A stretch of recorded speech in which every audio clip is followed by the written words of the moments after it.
Welcome to the Harvesting Wisdom podcast. Together we explore the vast landscapes of life, delving into the rich soil of experiences, sowing the seeds of curiosity, and harvesting the profound wisdom that each episode unfolds.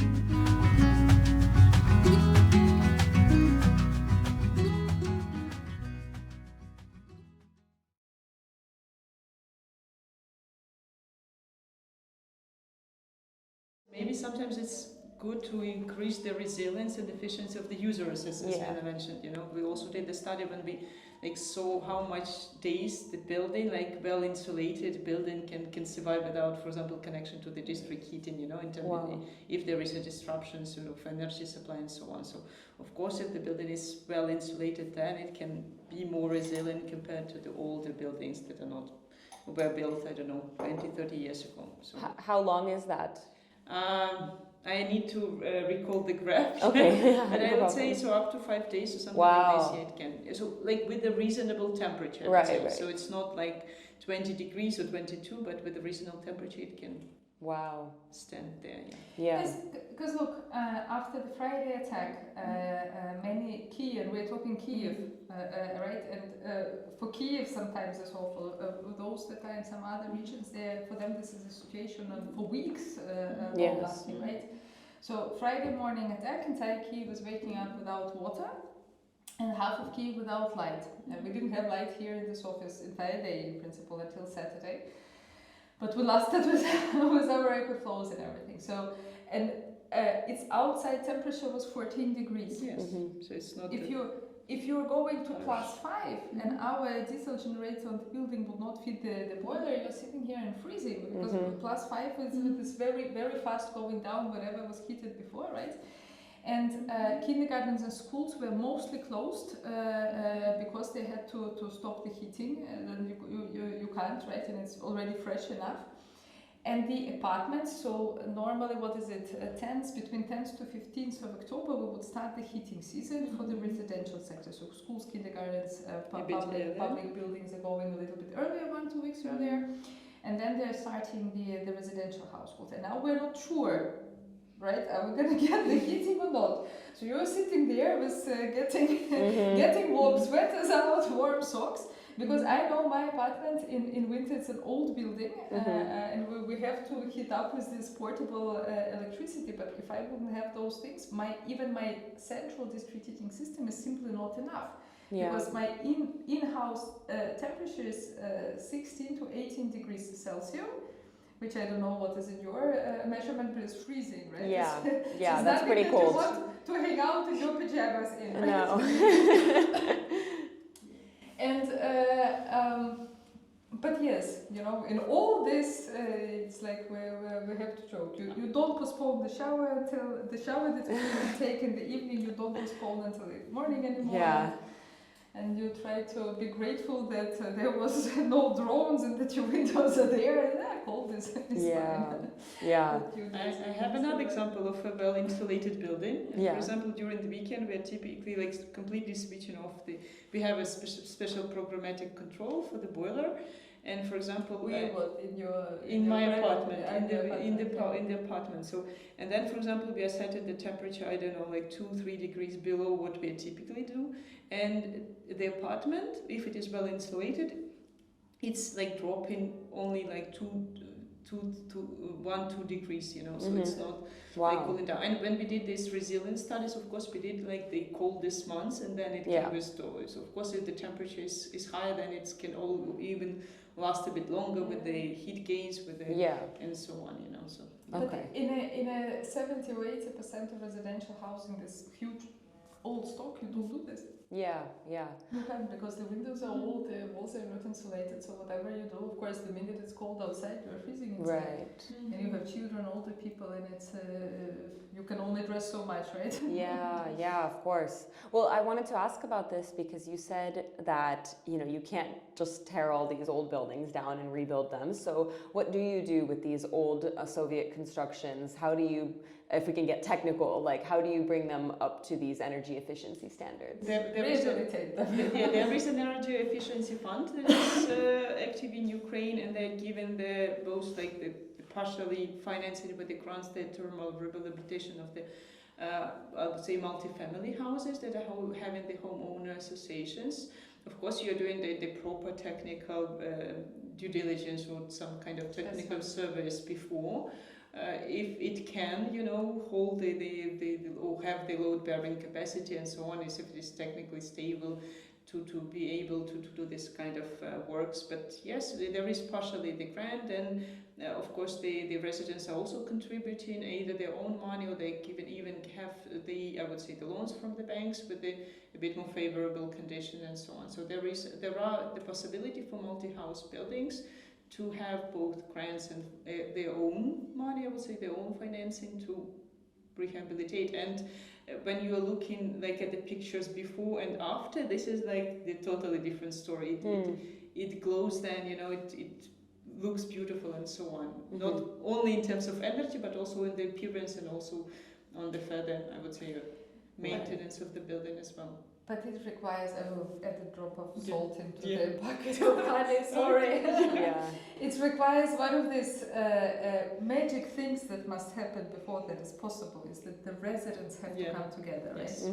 And I, for example, in my building, I have 20 apartments, and half of them I know already, but for me to organize even the other 5 apartments is already a headache. If you're talking about the building with 600 apartments, and try to get them into housing union, to vote, to calculate, and so on. Let's do something, but we have to pay also. We have to contribute. Not only the state programs and donor-funded programs are gonna give us, but they can give us good conditions. They can give us grant component, affordable loan, but we need to co-invest. And then it's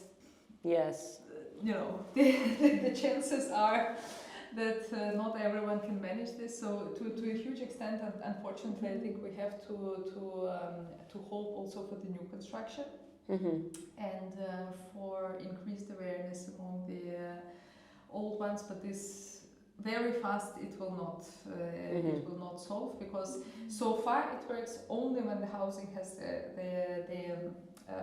when the building has a housing union, when the residents form one. I think at some point we will have to reach the point of a little bit of more enforced setup, when whatever company is responsible for the management, even if it's municipal, they're investing and enforcing the tariffs, the maintenance tariffs that are simply higher. But to enforce this simply, otherwise we cannot manage. And with the current prices for electricity, natural gas, and district heating, it's like still not favorable, I would say, payback for residents, So unfortunately, yes. Yeah, but payback is one thing. For payback, you can think when you have, I don't know, your bread basket at least there, right? Then you're thinking how to pay for your heating bill, and for a huge percent with overall economic turmoils, and this is not so easy. A lot of people have left, and a lot of people, those who have left, they also have difficulty paying here because they're trying to survive there, right? So it's a role that is becoming bigger every year, and like one of the snowballs, that is falling. At some point it will break, but it can also hurt on the way. So we will see. But it's for sure one of these huge issues, non-tackled, and it will cause us a lot of problems. Yeah, absolutely. I mean, it's so difficult, I'm sure, to even think about some of these questions, in the midst of an ongoing war. And that's why also it's kind of inspiring to me as well, because even despite all of that, you're moving forward with these like green policies, whereas the US is canceling, renewable energy projects and, stepping back from that in a lot of ways. So if we could talk about some of your projects, I would love to hear some descriptions, what exactly are you doing to make these buildings more energy efficient? Where are you working? What kind of buildings are these? Yeah, would love to hear some details. That's a lot. It's a very broad one. I'm sure, Can I tell a little bit about NZEB? But not only buildings. I could maybe come up with a few interesting, very different examples of what we do, right? Yeah. So you tell a little bit about NZEB. So I said about the new construction of housing for IDPs, internally displaced people. So this is basically our component is in 4 cities, which means the EU is giving 45 or 55 million euros, all these numbers at some point, then traveling in between. So in essence, this is 4 cities, and each one of them receives a grant between 6 to 8 million euros for whatever number of floors and a certain number of constructions. And there we have, we are at the construction stage in all 4 buildings, which soon another construction season we're getting there. And there, as Ira said, we will be certifying one of these buildings by EDGE, because we also want to show a good example of how new, green, still affordable, because we will be talking a lot about in the coming years about social housing. So we still want to have case that these buildings and this type of constructions can be and should be certified to prove certain level of sustainability. We did an interesting project or initiative, I would say. It was a pro bono project in 2022 still.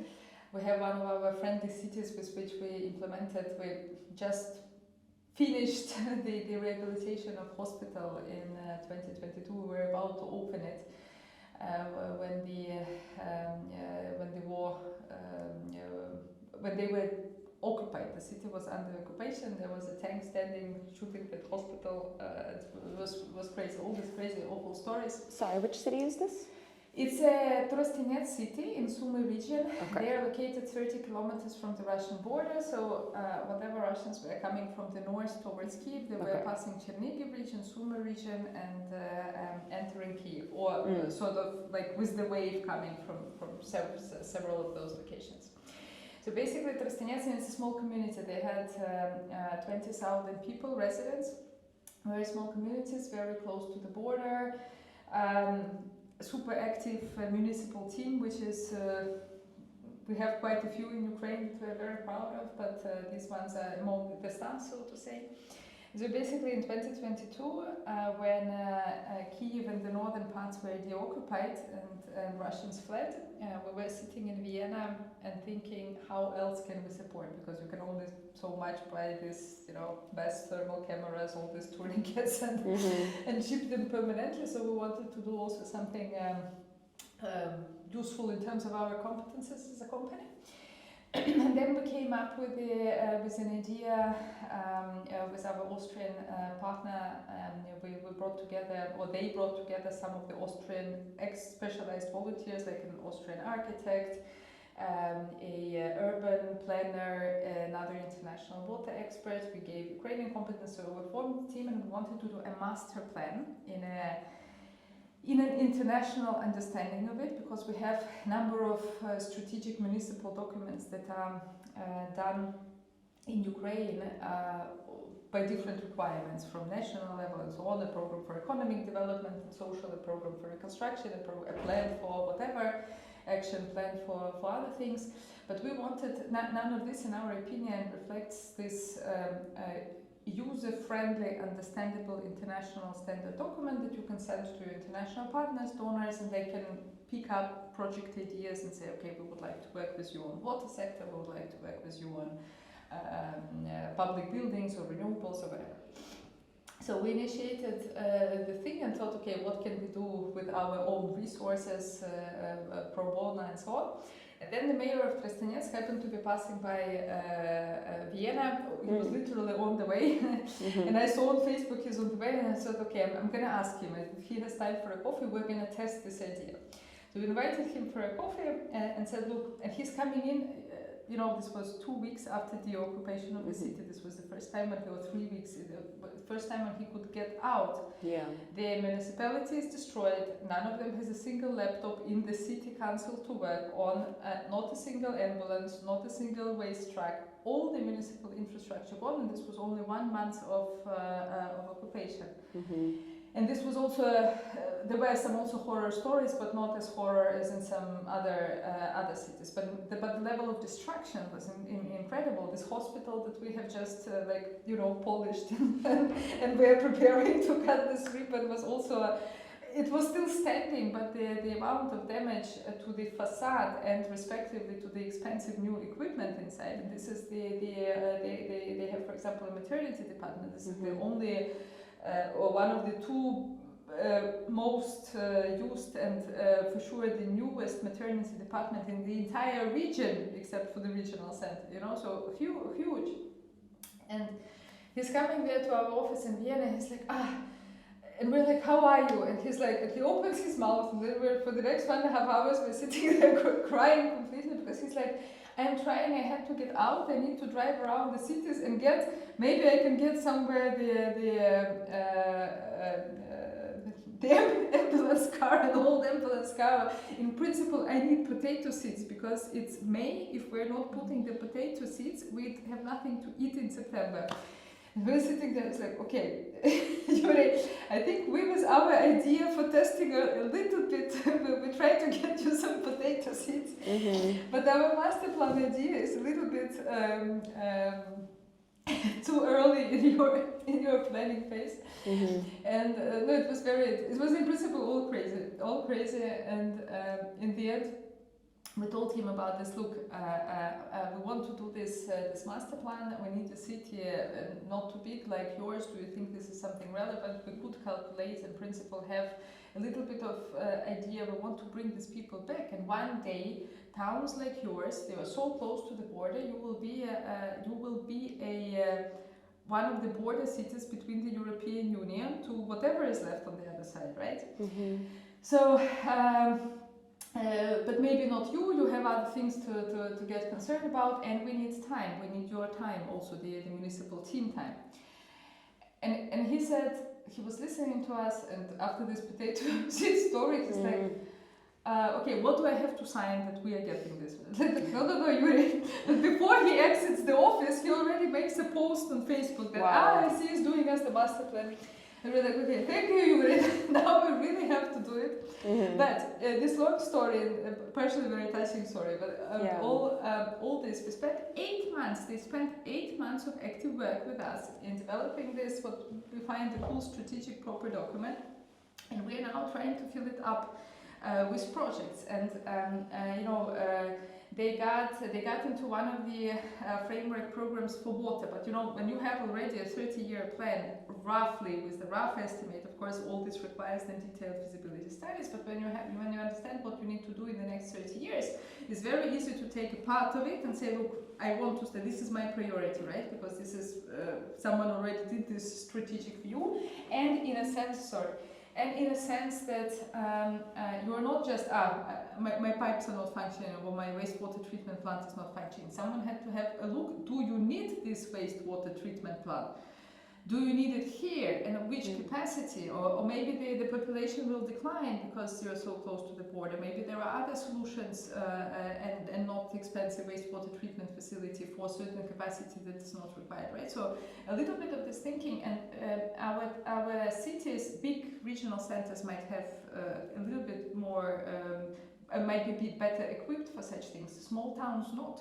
They have much more difficulty to find funding. They have much more difficulty to calculate from the technical things, plan, because they are running around looking for potato seeds or ambulances or tractors to dig out. The needs are so diverse. It's incredible. Yeah. So they got with the water into one project, and then we had this. We put them together with another international organization. This project will become public soon. I'm not going to misuse and re-announce, but this will be the first project, as far as we know, in Ukraine for the residential houses that will be completely off the grid and independent. Wow. Because this house was destroyed during the occupation. And then there was public money floating into the reconstruction, and thankfully was spotted early enough that the reconstruction was not planned to our understanding in the best greenest way, right? So while they were rebuilding the shell because it was quite burnt out and so on, we managed to step in, give them this idea, and then put them together with the partner who in the end supported also this financially, and they will have a small solar installation and a heat pump. What is it? The ground source heat pump for heating, air source heat pump for domestic hot water, and roof-based PV with together with the accumulators to provide, for example, the hot water or heating during the electricity disruptions as well. And it's 5 floors, do you remember? It's five floors. Where so is it? It's in Dresden. Oh, same city. Okay. Same city. Wow. I'm always saying this is to link, right? Once you have this target of going zero gas energy, we declared this with this master plan, right? Then you are fitting it in with right projects. And this would be a cool example because this will be a reconstruction recovery project already of a building that was significantly damaged or destroyed. And we will, it was off-grid before, so it was not connected to the district heating, so we're not misusing that part, but at least we are investing further into this sustainability. So hopefully it will be a perfect example of green reconstruction. And now, and as they're going in, and now they can initiate more. So this is just like one example. And we have, 100 projects running. We have 60 people. We're running approximately 100 projects in whatever communities. Wow. It's a lot, so I can, we need a few days definitely. to cover all that up. But in principle, yes. Somehow I thought of this example as a very good one when you have a very challenging environment, very challenging situation within the community, with a little bit of support for the strategic planning, and you can then pick up these pieces or areas where different donors or partners would be more interested in. So hopefully this works well. And maybe a few words about NZEB, because this will also be the first time done in Yes, please. So we are also implementing or helping the municipalities to implement the public building reconstruction, so mainly schools, to meet the NZEB standard. It's so nearly zero. Okay. So and there is also a pilot project for the new construction. So it's like would say implemented by the different company, but ours is doing the reconstruction. So we hope that those 3 pilot projects in 3 municipalities of Ukraine are going to be successful and can set the example to the other. But basically, it's also like rehabilitating the building in a more sustainable manner and going beyond what is required by norms, and implementing a lot of green components there, and I would say reduce the energy consumption to the great extent, and then cover a lot with the PV and with the heat pumps, with the biomass boilers and so on. And those schools were some of them were heavily damaged during the full-scale invasion. So there was one school, for example, that was not completely, but to the great extent destroyed by the missile in the western part of Ukraine. So it's both bringing people and students back to school, so providing the environment for education, arranging the proper shelters for them so they can be secure, really studying there and so on. So hopefully it's going to be successful projects that we can then share, and set an example for the other buildings. And for example, we have also a lot of projects in the water and district heating, and also there are some examples of providing the renewable energy to the municipal companies, and it's also a PV plus storage, so energy storage, so they can also provide the disrupted, continuous, services for the community, heating, providing heating, water and wastewater services when there is electricity shortages or so on. So it's also about the introduction of renewable and improving the resilience as well, and providing more qualitable, services for people in their communities. Yeah, thank you so much. I know that we could keep going and you have a lot of projects. I want to wrap up, I guess, with just one question. I mean, everything you've told me, I can't imagine how difficult it is to have gone through all of this and be, talking directly with people who are affected.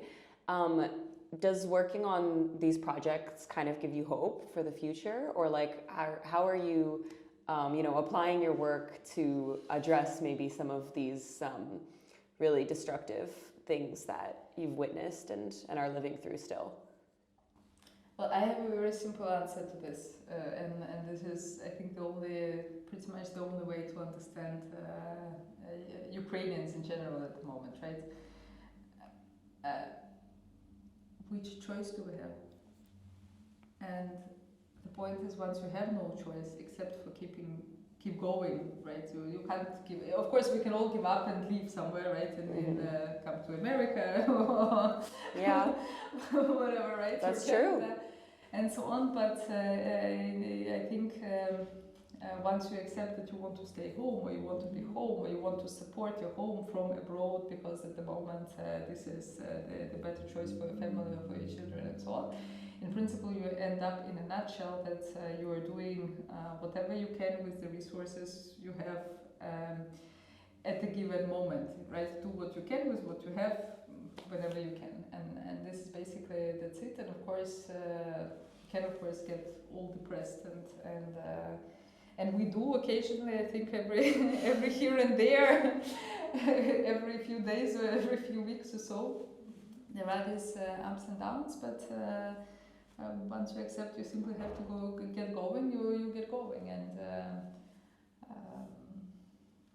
of course there is a huge motivation in watching these people entering their new homes and getting their new, more sustainable energy supply and services supply, right? But in the end. And when you're managing the project from like the very first idea, to the very commissioning, and you see the effect that you're doing, it's really, really inspiring, and it keeps you up, So this is what is helping us to cope with all of the everyday stress, I would say. Yeah, absolutely. Well, it's really just personally very inspiring to me, and I hope that there can be some awareness raised about what you're doing, and thank you so much for taking the time to speak with me. Thank you so much for everyone listening.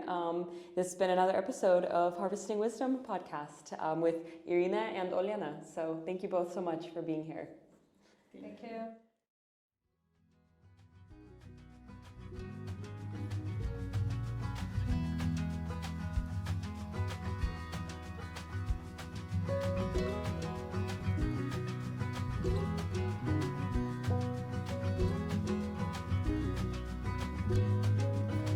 Thank you for joining the Harvesting Wisdom podcast. Click subscribe and like for ongoing insightful conversations. Explore our webpage for show notes and additional resources. Visit our guests' webpage for deeper insights. Your engagement is the foundation of our journey, and until next time, keep pursuing wisdom.